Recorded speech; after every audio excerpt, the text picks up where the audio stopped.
Sam Stosur, thanks very much for your time in these windy conditions over here. How excited are you to be going back to New York, particularly this year as the defending US Open champion? Oh, it's going to be fantastic to go back there. Going back to any event where you've done well before is always exciting, let alone a Grand Slam. So it's going to be a different situation for me going in as a defending champion of such a big tournament. But yeah, really happy to be going back, and I'm sure I'm going to have a good time. It's incredible how fast the year has gone, isn't it? Yeah, it's gone very fast. I can't believe it's been 12 months already. So certainly got to enjoy the moments while they're there, because they do fly by. Do you think back at times to that amazing day in September last year? Yeah, I mean, I guess sometimes you read different things or have flashbacks on TV or whatever it is that kind of takes your mind back to that couple of weeks and obviously the final, and always puts a smile on my face. So it's certainly going to be something that I always remember with good memories. Sammy, when you look back at that final against Serena last year, do you think that was maybe the single best match that you've played? I'd definitely be up there. I mean, I think there's been some other matches where I've played lights out, haven't missed a shot, and you kind of think, oh, is this really happening? But, I think that match against Serena, given that it was against her at the US Open on centre court on 9/11, and you put all that together in a Grand Slam final, for sure, if it's not the best, it's definitely up there. What are you looking forward to when you go back this time? I think just getting back there, and again, you're going to have those good memories come back to your mind, and trying to get out on the court, and I guess you just want to try and rekindle all these good feelings. So obviously it's a new year, a new tournament, everyone's going to be out there to try and win it as well, but it's going to be exciting.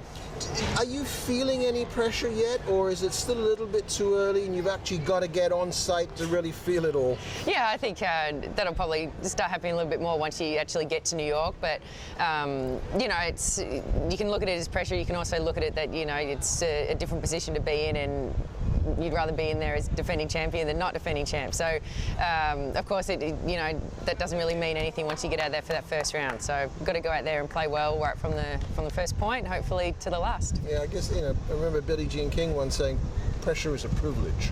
That's true. Yeah, if you don't have pressure, then you're probably not doing much. So, you got to look at it with in a good way.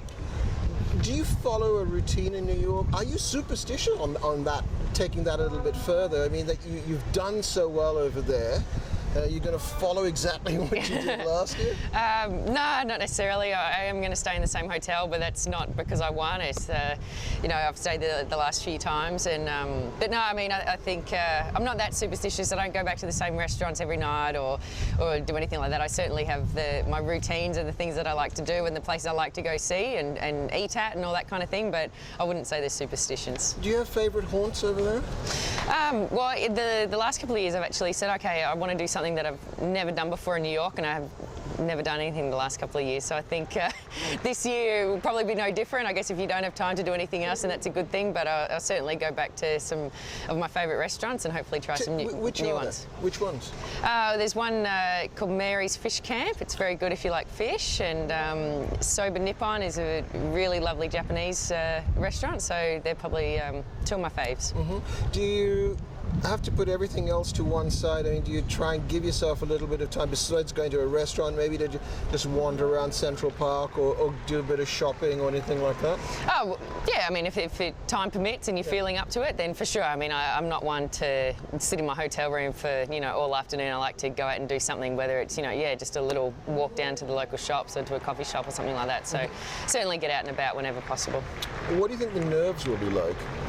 I don't know. I mean, for sure I'm expecting to be a little bit nervous going onto the court for the first time, but that it's going to be there no matter what, whether you won the tournament last year or not. So I think it's something that I've done before. I've, been out and played big matches and gone back to events, but it's a little bit different, but at the end of the day, it's still the same tennis court and you've got to play the same way. In Paris, when we spoke, I asked you if you could speak any French. You got away with a couple of words. So, have you got a New York? Can you put on a New York accent? Oh, no, I'm not going to embarrass myself with that. Can you say how you Coffee. Doing? Is that right? Coffee. How you doing? How you doing? You talking to me? Go and try that. Hopefully no one says that to me while I'm there. You talking to me? All right, just to close this off now, can you imagine at the moment what it's going to be like when you walk onto Ash Court for the first time as you come back? Oh, again, it's going to be, I'm sure, a flood of memories and emotions coming back from last year. But again, they're all going to be positive and they're all going to be great. And hopefully I can use that as a little bit of extra motivation to play at my best and hopefully do well. So, kid, do well, eh? Thank you. Thanks, Sammy.